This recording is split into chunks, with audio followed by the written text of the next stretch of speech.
Okay, we need a clip today that isn't in the garage. It's 6 p.m. I've been up here most of the day. Just been going crazy still with E60 stuff. Picking up the plastic nipple. I don't know where that came from. So quite a bit has happened since I filmed the car. For one, we removed the driver's seat and the center console, and they're out here. They're going to get cleaned up before they get put back in.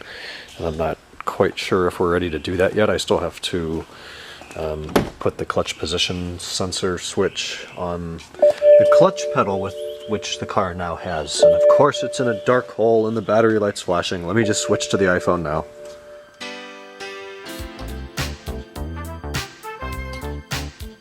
Alright, much better. The throttle pedal's out because it's different, and I'm going to try to remove or delete the kick down. I'll get to that in a minute. So it's got a clutch pedal, it's got a clutch hydraulic cylinder thing, whatever, that goes up there, and then it's got the hydraulic line that comes down here, back behind the pedals, runs over and up and through a hole right about there, down to the transmission, which is installed. It has a 6-speed manual gearbox now, which is awesome. The transmission's installed. The shifter is sticking up through the hole. It's not completely installed yet because we need to deal with the coolant lines, figure out how to block them off, but there it is. So that's neat. The clutch pedal has been bled, so it works, although it doesn't really, it probably needs to be done again, because here it's like easy to push to there and then it gets hard. So I don't know if that's right or not. It took us 2 hours to bleed it this far, so we'll have to see what happens. Throttle pedal, I said I was going to show you that. Yeah, there's the airbag light's going to be on because we took the seatbelt out and it's still plugged in. We'll deal with that later. That is the subwoofer cover, which is plastic. I always thought it was metal, but it's plastic. That's what that looks like. The hole for the cool box is just a hole in the plastic. That's the dumbest feature ever. It doesn't really work. And that's what the parking brake linkage looks like.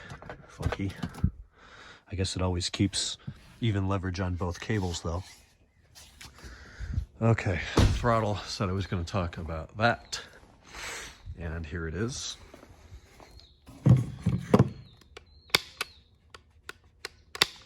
Got that kick down. Okay, so I want to take it apart and see if I can remove the kick down. Security pentalobes. I don't know why Canon decided that was a good idea to use security pentalobes on the throttle pedal. It was a Mercedes engineer. Yeah, probably. No, it's an electronics engineer that builds these things, and they're probably located in China. And I don't know what that TTAB logo is, but that's who made it. So we'll get to that later. I already ordered the pentalobe things on Amazon. We're tired of working, so we're going to go home.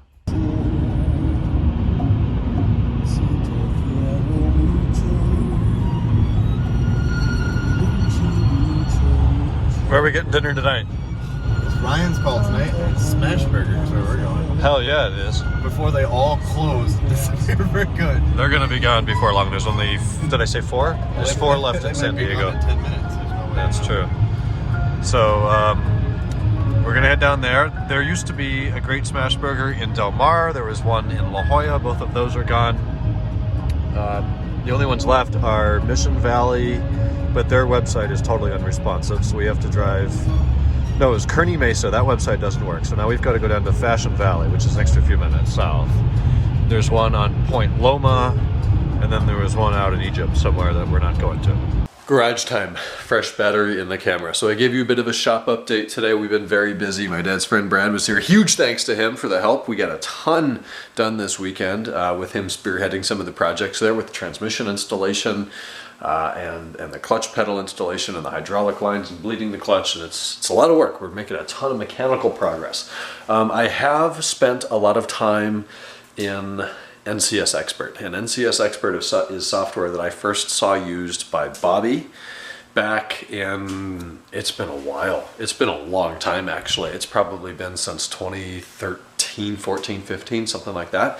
And I remember watching him use it and just thinking like, Jesus, this is on a totally different level than where I am. This is out of my league of comprehension. This is just way overcomplicated. And I still feel that way.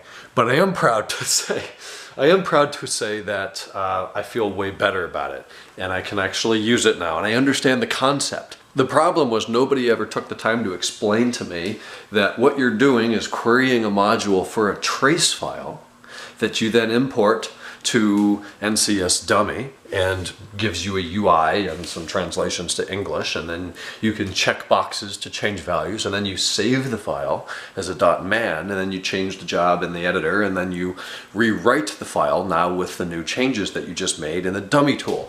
Okay, now that makes sense. Now I understand what these .trace and .man files are, and I can change the job to either read or code a specific module after you import, after you can look at a vehicle order and stuff like that, see the option codes. So crap, okay, it makes sense to me now. The problems I've run into are the application is not at all made to be user-friendly. Of course not. It's not an end-user application. It's not even in English, for Pete's sake. Seemingly so far I've been able to change the vehicle order. I now know how to do that. I've added SiriusXM, removed the prep package. I've added option 2MA to the modules in the car, which is the manual transmission option. That stuff's coded to the vehicle order. I've looked in the CAS, which is the general module. I've looked in the LMA, which is the light control module. I've been in the Combi, which is the instrument cluster. I've been in the CCC, which is the iDrive. What else? I looked at the SCM, I looked at the DSC, I looked at, I don't know, I've looked at pretty much every module in there and downloaded the trace file, and anywhere where there's an option for SMG, SSG, DCT, 6-speed, 5-speed, I've made the proper changes and said manual. And I've got the cluster coded to manual. It no longer shows the reverse 1, 2, 3, 4, 5, 6, 7 neutral display. It now shows range and some other shit in there, which is progress. The DME isn't going to have a trace file. It's going to have to be reflashed somehow. I don't know how the hell I'm going to do that. Problem is the DSC module. There's two things I want to change in there. One is the flat tire monitor /FTM/RDC/RPA. It's called a million different things. I want to just totally code that out. I don't want it anymore. I've been told there's a module in the trunk. I totally tore the trunk apart today. All I found was a PDC module and the amp and the radio and the fuel filter module or fuel system, fuel tank module.